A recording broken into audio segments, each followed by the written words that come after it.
Since the pandemic began, we don't hear as much about drug addiction. It is still going on in the country, and there are still drug deaths, and these addicts are still out there. That part has not changed, ladies and gentlemen. So, this story came out of NPR, April 29th, 2020. Ohio County prosecutor: pandemic puts more stress on families dealing with addiction. I'm going to go ahead and play this audio. And now it's the consequences of COVID-19. Vinton County, Ohio has been hit by several crises, and they've had a profound effect on children and families. I was there 2 years ago on a reporting trip about the opioid crisis, and here's what the county prosecutor, Teresa Kimes Brown, told me back then. When you're living in a house where people are making meth, it's not just the health effects. These kids are living in these environments where, they're not being fed, they're not being clothed properly, they're not being sent to school, they're being mistreated, and they have a front row seat to all of this. I called up Kimes Brown again, and she says over the past couple of years, the drugs have changed, but the devastating effects on families and children have not. And even though the county hasn't had high infection rates of the coronavirus, the necessary social restrictions have made it harder to keep those struggling with addiction and their children safe. What's it like in Vinton County right now? I presume you're still under stay-at-home orders? We are. As you know from being here, Vinton County is the smallest county in the state. Obviously, school is not in session, and most of our churches here in the county remain closed. Restaurants have either closed or just limiting themselves to takeout orders.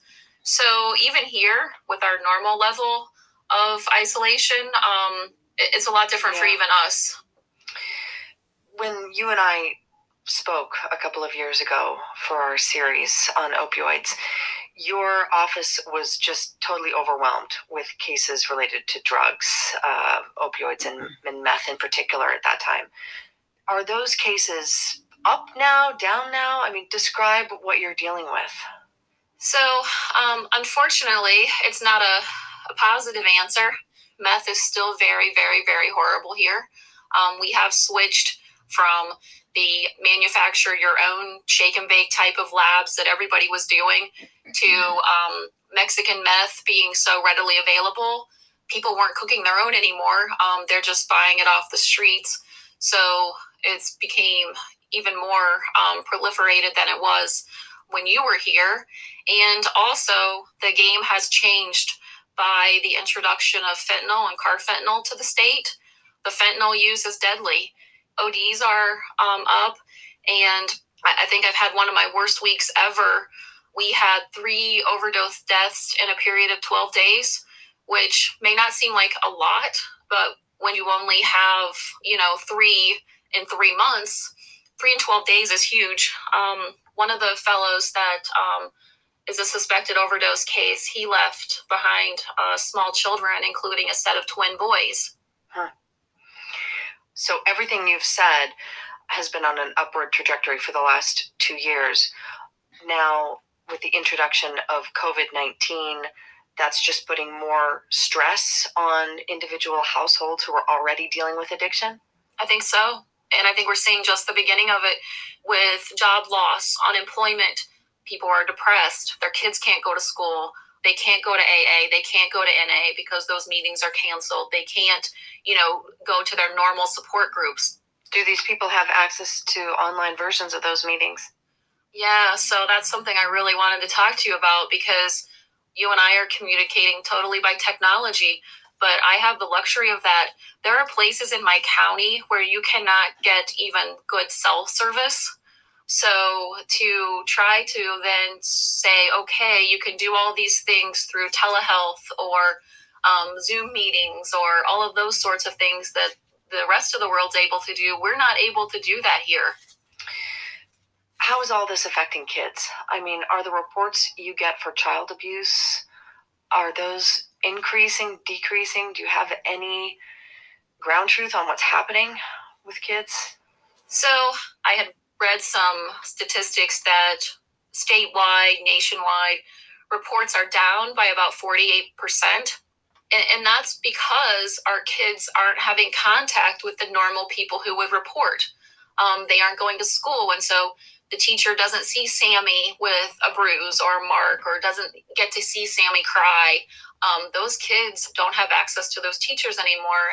And then we've also lost the other group of people who our reports would normally come from, and that would be the clergy, churches. We've lost all those connections with our kids. Huh. What do you do about it? On the positive note, teachers are taking it upon themselves to reach out to families, trying to make contact with their kids by phone. They're emailing or, FaceTiming or whatever, but teachers are still trying to make that personal connection with their kids. And another issue that this has created for us is just food insecurity. With the unemployment situation and folks not going to work, the need for food here is tremendous. And so our schools are still providing food bags for kids, because a lot of our kids get 2 hot meals a day at school and they don't get a lot at home. Yeah. We've heard officials in other states talk about the need for neighbors to speak out if they suspect child abuse, now more than ever. People who ordinarily would turn a blind eye and say, this is not my responsibility.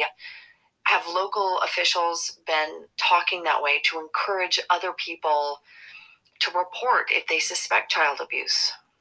I think it's imperative, and I've felt that long before this, because I don't think people realize how much information one report can provide. A lot of people are tempted to think, they're not going to do anything about it, or I don't have enough information. And so I've always tried to convince people that no matter what information you have, please report it. There's so many cases that I could say have been decided or made because an eyewitness came across the tiniest bit of information and reported it to us. Teresa Kimes Brown is the county prosecutor in Vinton County, Ohio. Teresa, thank you so much for talking with us. We appreciate it. Thank you. All right, y'all.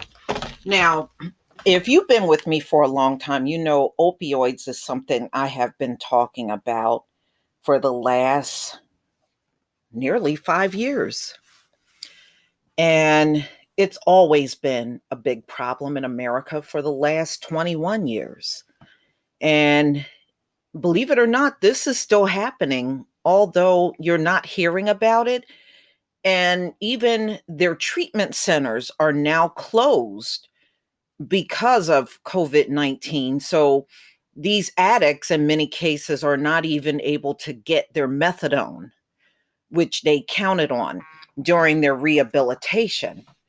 So that's not even available. I know they were looking to set up pickup points for them where they could just go pick it up or mail it to an address so that they can continue their treatment on their own.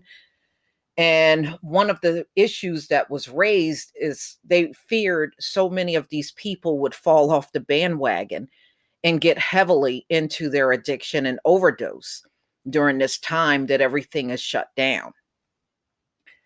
So, hey, who knows? But it is another deadly plague that has been out here for a long time.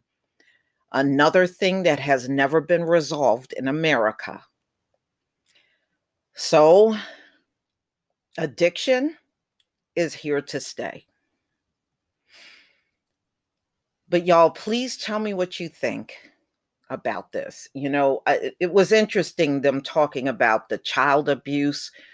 Well, I know many of these addicts do lose their children to their addiction, either leaving their kids for, long periods of time without coming home, or they get high. And in some cases, the kids will have, fentanyl or opioids in their system. I've done quite a few stories on that as well. But none of this stuff has gone anywhere. It's just now taking a backseat to COVID-19. But y'all, please tell me what you think. Please leave your comment and subscribe. Don't forget to hit on the notification bell, and I'll see you on the next video. And this is just a reminder of how bad things are in America still, even before COVID-19, how bad things really was in America when it came down to drug addiction. Peace, family.